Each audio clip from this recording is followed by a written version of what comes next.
Ngayong araw mga kaibigan ay samahan nyo kaming gumawa ng bahay kubo at ito ang ating day 1. Ayun guys, gumawa po tayo ng kawayan para sa gagawing kubo-kubo. Ayan. So gagawa tayo ng kubo-kubo ng walang masyadong ginagastos. Ayan. Gawa tayo kawayan. Lagari ko na to.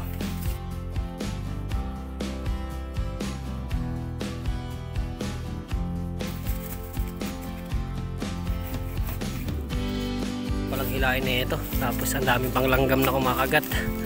Ay, hindi pala madaling kumuha ng kawayan. Ayan guys, naikabit na natin yung isa, dalawa. Nakapag-ukay na rin tayo ng silalim po yan ng gatuhod natin yan. So ito yung pangatlong po natin. Ayan, gatuhod po yan, lalim yan. Ito na yung mga kawayan. So yan, okay pa tayo para panglas. Alam nyo ba guys na ang kawayan ay hindi lang siya pang material sa paggawa ng bahay, di ba?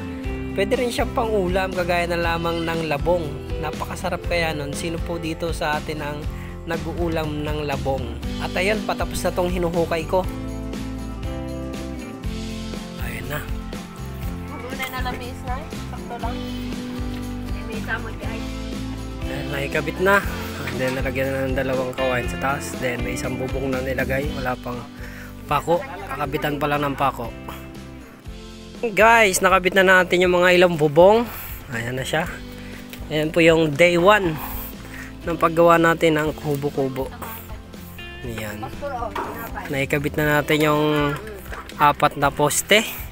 Then yung bubong na ito po ay gamit na tong bubong na to. Ayan, 4 na bubong. Ayan.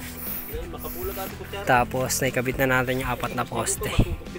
So yung day 2 natin, yung paglagay natin ng mga upuan sa gilid-gilid. Mukhang hapon na kasi, mukhang ulan pa. Kaya day 2 tayo.